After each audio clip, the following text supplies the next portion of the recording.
Bismillahir Rahmanir Rahim. Assalamu alaikum wa rahmatullah. Welcome to the Young Smirks podcast. I'm with Sheikh Saeed Rageah. Assalamu alaikum, Sheikh. Alaikum salam wa rahmatullahi wa barakatuh. How are you doing? I'm doing great. Sheikh, I'm sorry, I've got Buna. Just 1 minute, Sheikh. Assalamu alaikum, bro. How you doing? إنك لا تهدي من أحببت ولكن الله يهدي من يشاء. Alaikum salam wa rahmatullahi wa barakatuh. How's it Good going? to see you again. Yeah, good to see you, Sheikh. SubhanAllah, we're in the Sakina Center, the Sakina Community Center. Yes. This is your center in Well, Toronto. Welcome to Canada. Yeah. Yeah. It's Alhamdulillah. your first time. It's my first time, alhamdulillah. How do you like the snow outside? Yeah, alhamdulillah. No, it's nice, but it gets a bit too much sometimes. It's too cold Freezing. You know me, I'm an African. I love Africa, so for you. From Uganda to cold Canada, from the heat of it's culture. So Sheikh, I wanted to pick your brains today. Bismillah. I was with you the other day, and we was taking a car journey, maybe 30-40 minutes, and you received like 3 phone calls from Muslim sisters who they've got children who are doubting Islam, or even to the extent of maybe they're saying they're not Muslim anymore. So Right. This was shocking to me. I mean, you know me, I work in the field of dealing with atheism, but to see a local imam, someone who's, of course you do international dawah, but you are a very local imam as well. You're dealing with real life Right. issues, with family issues, etc. To actually hear that was shocking to me. SubhanAllah. And then when I asked you, you're like, yeah, this is common, this is all. Yeah. It's really very painful to talk about. For many reasons, because number one, it shows how much work of da'wah we did, and it also indicates where we're heading. Right? Before we used to, I remember as a young man who was growing up this country. I remember when we used to say, this sister, she just put a niqab on. That means she passed the stage of abaya, the stage of just a nice jilbab. Now she's putting niqab on, she's putting gloves on. We were experiencing, the brother, mashallah, now finally he's letting his beard grow, his thobe is short. So we were getting closer and closer and closer to Allah subhanahu wa ta'ala and to the deen and the practice of deen. We were getting into the nawafil and the sunnah, the small sunnah. How should I move my finger? Should I do this way? Should I do that way? Should I do a tawarruk into the tashahhud? Should I just sit on and then we were like, wow, we're getting there. And then I don't know where we went, but with all this confusion and fights over so-called manhaj and labeling people, and then some people, especially some da'is, they decided to not to push people too far and not to practice 100% Islam the way a person. So let us meet them in the middle. But that middle was not met. It became a slope. Compromising a lot. Yes, which let's say compromised a little bit. Perhaps they were following the Ibn Taymiyyah has a beautiful statement which was said, من المستحب ترك المستحب لتأليف القلوب. You say it was likable is for you to leave that which is likable by Allah or lovable by Allah to bring the hearts together, right? So for example, I'll give you an example. For if you go to a Hanafi masjid where they see moving a finger, which is considered to be a sunnah, it's something that is bid'ah, then don't do it, right? Just for them to understand, and they don't shut you like that. But Sheikh Abu Ishaq al-Huwaini, he commented on the statement of Ibn Taymiyyah, and he said, it is likable to leave that which is likable by Allah temporarily to unite the hearts.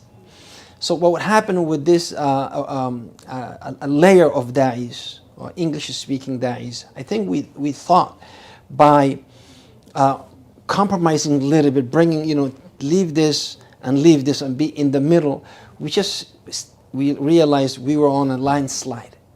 And now you can't stop it. And then that we have other parties who throwing, throwing, I don't know what works to call on the da'wah itself. And then a lot of young people is like, you guys are too much. You guys, I don't know if I ever told you that a sister calls me and she said, first person that I listened to was you, and you were talking about repentance, and I like to. Then I turned my life around, and I started putting the hijab on, putting the abaya on, putting everything, mashallah, according to Islam. By the way, Sheikh, subhanAllah, just sorry to cut you, but I also got a message from a sister, subhanAllah, from the States. She was also saying, she wanted to pass the salam to you, because one of your lectures, you were stood on a minbar, and it really changed her, subhanAllah. Yes. So it's true. Then speakers, when they speak, they speak about Allah and His Messenger, and definitely will touch the hearts of the believers, because that's what Allah Subhanahu wa Taala. But what happened with that particular sister, which was sad, and she calls me after 7 years. She said, I went to the masjid to learn, and then people saying, oh, you listen to this guy, you listen to that guy, he's a mubtadi', and she got so confused that she bounced back from the whole deen. She just bounced back, said, keep the hijab, keep the salah, I'm going back to what I used to do, which was a lot less, stressful and confusion. I like this person, I like to listen to him, and now you're showing me all this. So we also had those into the mix. So what happened with a lot of youth, they just left Islam. And they said, forget it. Now, it became so common. Remember my point before, we were going up from hijab to abaya to niqab, gloves and all that. And now it's about, just, salah and, Jum'ah, Eid, nothing. And then like, why do we have to worship God? So it went, and that indicates where we're going. Where are we going with this da'wah? So it is extremely dangerous. The saddest part is, Brother John, is most of the da'is, they live in a little bubble, really. They live in their own khilafah, in their own little, masjid. And I'm not saying all, but some of the da'is. And they don't see that. They don't see that. But what they see is that the Jum'ah number is increasing. What they see, that the number of musallin is increasing. So they're more concerned about numbers, the quantity, rather than quality. But they don't see, yes, you have, if you let us say the city of Toronto, they say the Muslims are around 700 to 750,000 in the city of Toronto. Now, if you combine all the masajids, do we have 700,000 Muslims praying Jum'ah, for example? The answer is no. Right? So the percentage of people that come to you, they may be as, administrator or imam, they may be large, but you're missing the greater, number of Muslims because you don't want to, leave your little comfort zone. Are you finding a lot of these youth, they're denying the existence of Allah, or they just don't want to worship Allah? Like, they are different. Do they still believe? Oh, no. We're not talking about someone who's saying, I'm a Muslim, I'm a sinner, I should pray. No, we're talking about people who say, no, number one, Muhammad is a liar, alayhi salam. Muhammad, no. Number two, I don't want any organized religion, right? I will very rarely come across of a Muslim who said, I don't want Islam, I'm a, this religion. I moved on to a better religion or to a different religion. All of them, the best of them, they will say, they must be a creator, but I don't know how to get to it. I don't know which one of you is telling the truth. So that's... Do you think they're just using it as an excuse? Yes, absolutely. Yeah. However, but we gave them the platform, right? We gave them the platform. And instead of teaching the pure Islam, we teach confusion. And a lot of us I don't want anybody to catch feelings and say, hey, now he's labeling us.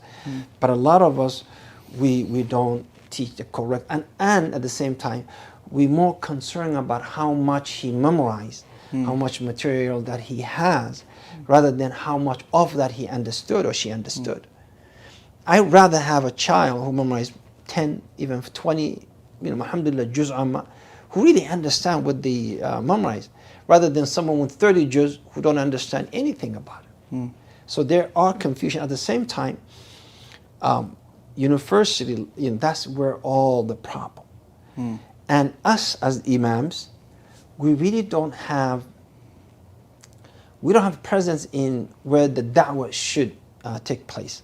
Like, we're not on the streets, most of us, I'm not saying everybody, we're not on the streets, we're not in the university campuses, we're not we're not. We are in our same masajid, counseling this. Okay, before this young man got confused, where was I as an imam? Yeah. What was my role? Where did you get this confusion from the masjid or from outside? So you're preaching to the best of the community, because they're what, the ones in the masjid. exactly, and you satisfy. Yeah. That's the problem. Yeah. As an imam, you see this crowd and you're happy, but you should go after the one with the earrings. You should go after the one with no hijab. Yeah. You should go after the one with tattoos. You should go after the one with those are the one who needs da'wah, not this young boy, who you see him every Friday halaqah or every Saturday class. That's good. Maintain that. Yeah. But at least some of us should go after those, right? And if you go to universities, I think that is a testimony of the level of da'wah that we have. In the UK, we was doing a lot of street da'wah, but we found, college in England, college is like between 16 and 18, 19-year-olds. This transition between high school and university. Right. I don't know what it is in Canada. But this 16 to 19-year-olds, just before they reach the university level, they've not figured it out yet. Most of them believe in a creator. They're not shy about their religion. But once they're committed into university, they've enrolled to a 3 to 5 year course. They're financially committed for that university degree. And most of them, they've chosen. They either become practicing in university and they find the deen in university, or this is where they go wild and they just leave Islam. University is like, you need a lot of dawah there, but there needs to be a lot more dawah before university, before they've made them choices. I agree. Yeah. Those years are the years of confusion. I mean, the young person is growing, and every day they go to a different stage in their lives. And growing mentally, physically, emotionally, they themselves sometimes confused. They don't know what they want. They don't know what makes them happy. They don't know. They're still figuring themselves out. And that's what I'm saying. In the foundation, in the masajid, that is where we should start from a young age. But let us start with them, something that they can, continue with and understand it. At the same time, you see younger kids at the masajid, in Islamic schools, or in Islamic environment. But all the youth, like the age that you mentioned, they're not in the masajid. They're not in the Islamic events and conferences. And definitely, most of them, they won't be in Islamic event at university level. So we do have a small window with them. Small window.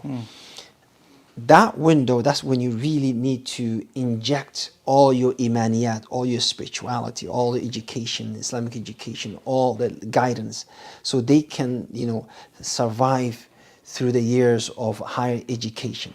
And I always say these professors and these people at the university level, they are professional in confusing these kids.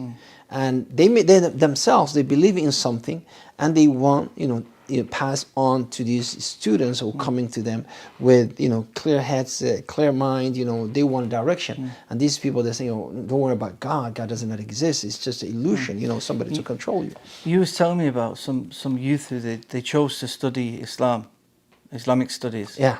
And subhanAllah, that shocked me, Sheikh. Yeah. But you know when you were saying that they went straight to the doubts of Islam.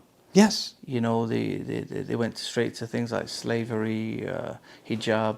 They were not covering the basic No, foundation. because these universities, In my entire da'wah, there's only one teacher in one of the college that I met who was teaching the correct Islam. And he was a non-Muslim in University of Calgary. Everybody else was teaching Islam that I was like, what are you talking about? And again, it's a trap. Young people, they think, oh, it's an easy mark. I can get away, you know, with a good mark out of this class, and Islam is basic. I know everything, and then they go to a completely different field. And again, this is as the da'is, as teachers, we fail to inform these young people from young age. So at least they say, oh no, I know, you know, this side of the story. So they go to university, and these professors are teaching them a chapter that we never talked about in the masajids. We never, you know, introduced to them. So to them, this is the source. This is the correct Islam. And when they come back, and they're like, Dad, Mom, what is this? You know, what about the hijab? What about inheritance? What about, you know, this? What about prisoners? What about slavery? And then you have to try to undo what the damage that the universities did already, which is very difficult, because, you know, when you have a clear mind, pure mind, whatever settles down in the bottom, that's the first thing, and it will always be the foundation. And to remove that is a challenge. SubhanAllah. So what do we need to do to change it? How do we change our method of what needs to be done? The da'is, the imams, we really need to reform the da'wah. I don't mean innovate. That's not allowed. What I'm saying, while you're holding on to the principle of Islam, but at the same time, you gotta be in tune with what is happening on the ground. You can't be teaching about, you know, you gotta do this when you don't know what they're going through. You don't know who they listen to. You don't know who they follow. You don't know any of this. How are you gonna counter that? And then you bring a principle that was acceptable and applicable at the time of Ibn Taymiyyah. Yeah. You know, like, remember, I don't know, like some of the Middle Eastern country, you know, Islam then is different than Islam today. You know, the way it's complete, everything changed. So you also have to change with the change.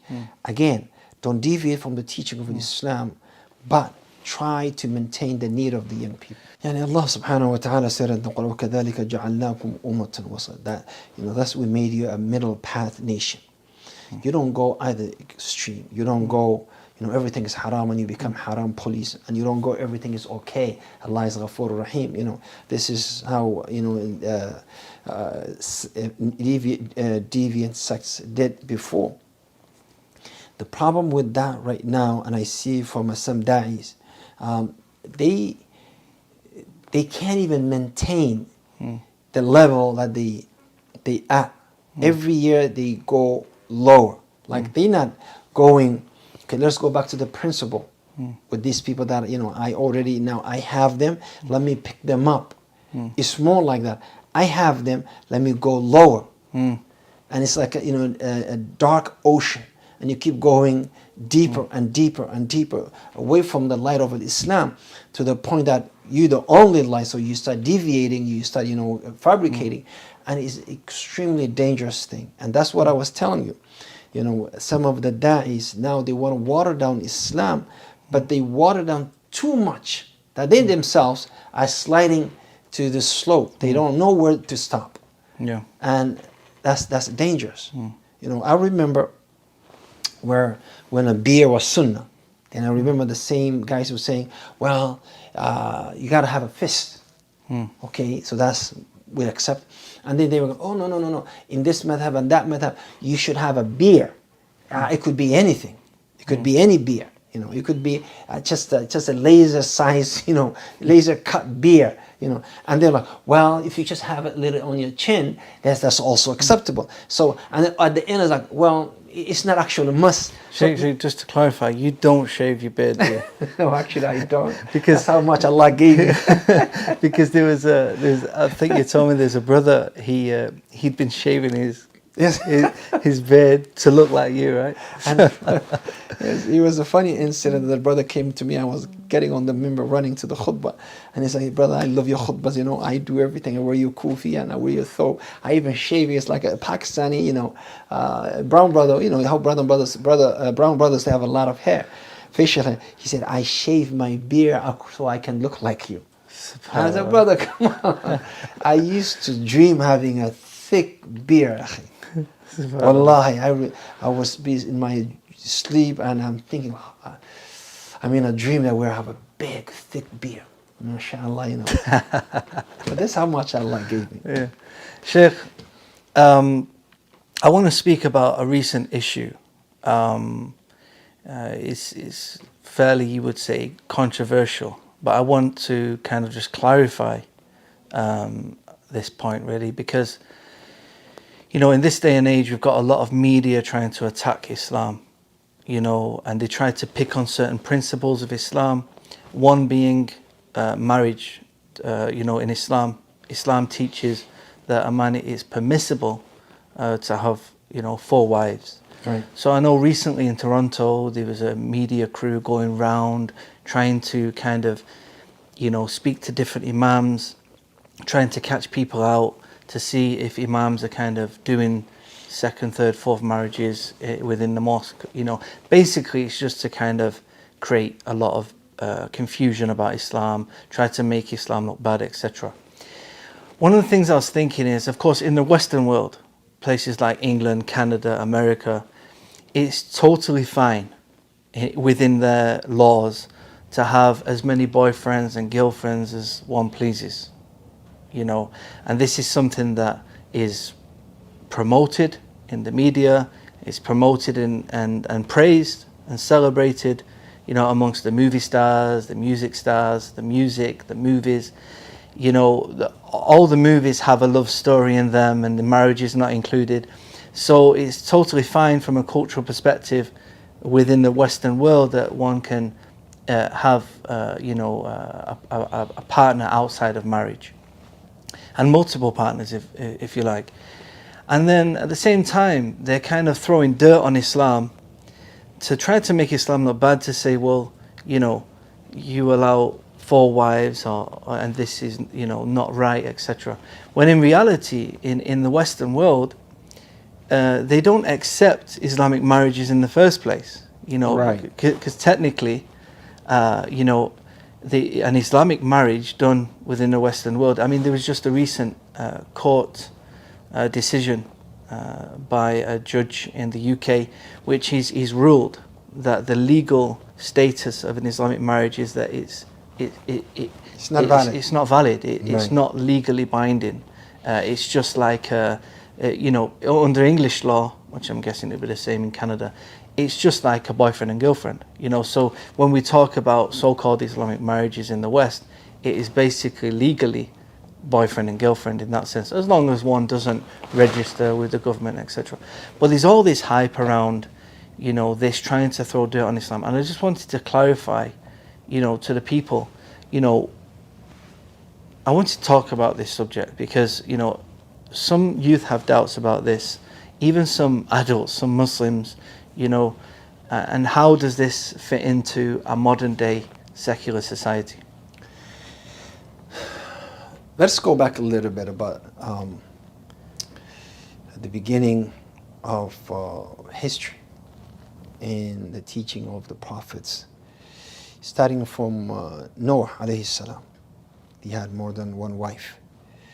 Abraham had more than one wife. That confirmed in the Bible and the Torah, both of them. David, or what we call Dawood alayhi salam, he had more than Sulaiman alayhi salam. He had more. So it's not a new thing. It's not something that Islam fabricated. It's something that existed way before Islam. Islam just carried on. The difference is, as Muslims, we cannot do what the nations before us did, which is by themselves abrogating the rules. Us, whatever we found in the Qur'an, we take it, we accept it.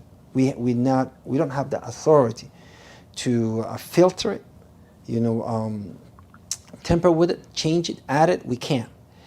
If nations before us, or or whatever denomination, whatever religion, if they decided to take that from their own faith, that's their liberty. They have liberty in that, but we don't have that liberty in it as Muslims. We don't. Islam is. So when it comes to the now in our era, as you stated, the second marriage, not marriage, nikah, because there's a marriage which is the legal marriage, in Canada, in Europe, in America, is not allowed. Yeah. Legal marriage, which means you go to the city hall, you get a what do you call an application, you fill the application, you get a marriage license. If you do two of that, that's illegal. That's an act of it's a crime. Yeah. Bigamy. Yeah. Exactly. In Islam, I mean, according to the system, they don't acknowledge the nikah that is done between a husband and two wives, or three wives, or four wives. They don't accept that in Canada, or in America, or in the West. They don't. They don't acknowledge. They acknowledge the existence of a mistress. A man can have more than one, girlfriend. They acknowledge that, but they don't acknowledge them as married couple.